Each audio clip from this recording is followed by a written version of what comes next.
Hello all, welcome back to Council. Today we are going to talk about the Marvels. I have seen this train wreck. Now, let's get some stuff said before we just talk about the box office a little bit. This movie opened up to a dismal 47 million. And if we go down here, we can read that it even opened up less than the Incredible Hulk. Now, I'm going to leave this picture up for me talking about the movie itself. Let's go over what little there was that was good. The individual, the dark haired little girl in the back, Miss Marvel, she is probably the best thing in the movie. And like I've said, when the bar is literally under the ground, you don't even know the bar is there. All you have to do is walk over it. She's bubbly. She's the most likable character in the movie, bar none. The majority of the jokes when Nick Fury ain't around comes from this individual, and some of them land, some of them not so much, and they get little giggles out of you. And they have one, probably the funniest one that's in the movie, and it's set up pretty well, is between her and the cat. And the cat throws something up. I can't even remember what it was, and she freaks out. That's probably the funniest gag with her in the movie. Then, and the other good thing, there again, like I said, the bar for this is buried, bare minimum 30 foot underground. You don't even know the bar is there. You just walk over it. Bree isn't completely, thoroughly, and totally insufferable. She's seems to actually be trying to have a good time in this movie. It just doesn't come off that way. That being said, to get into all the bad about this movie is incoherent. There are plot points, and I do mean plot points that don't make a whole lot of sense, and either is not explained well enough to where you can keep up with it. It just wasn't explained at all. It was totally forgotten. And be completely honest, I pre-gamed pretty heavily going into this movie, so I could have missed it. Some of the stuff. Monica Rambeau is they they're trying to give her name. I think her name's Photon, but I don't know because they're calling her so many different things. And believe it or not, one of her powers, and I'm not joking about this, is she can see light. And that got a laugh out of my crowd. And I don't think it was for the right reason. That being said, the biggest, and this is there again, this is my opinion, the biggest problem with this movie, besides the fact that it's horrible, was it woke. Let's go over that before I say this. It is woke, but it isn't in your face woke. If I was to put it on my woke meter, I'd have to give it either a 2 or a 3. It's kind of, and I'm not rewatching it to make my mind up.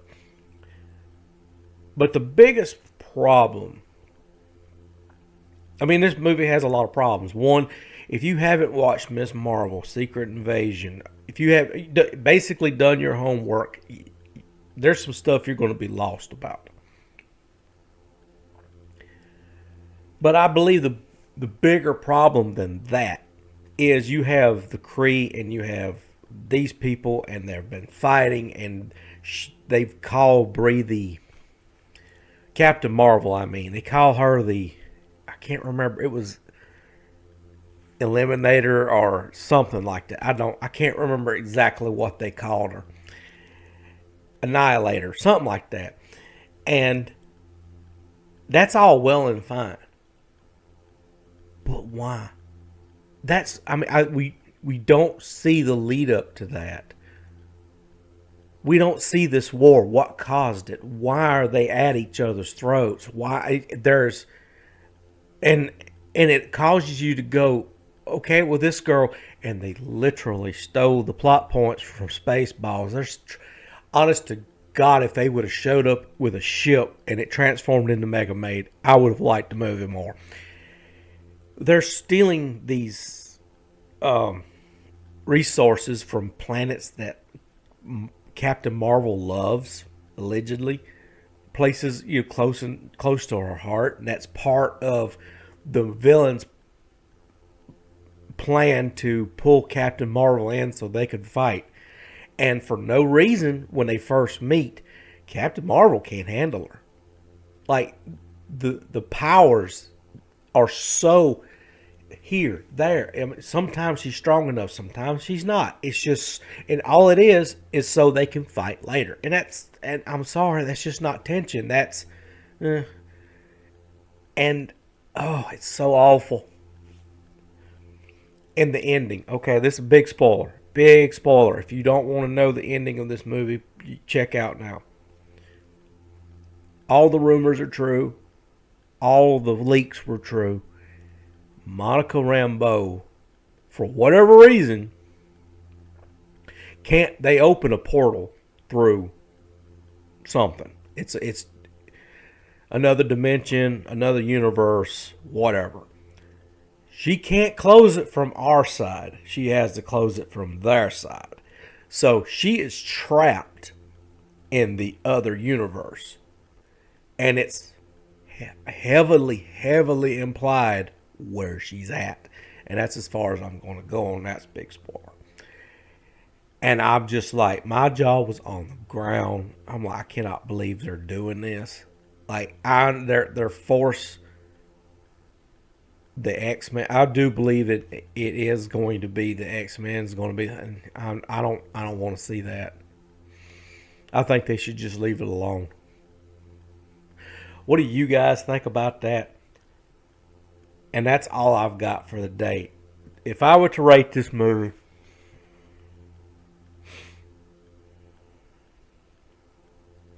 I'd have to give it a 3 out of 10. I will never see this movie again. I don't remember the majority of this movie.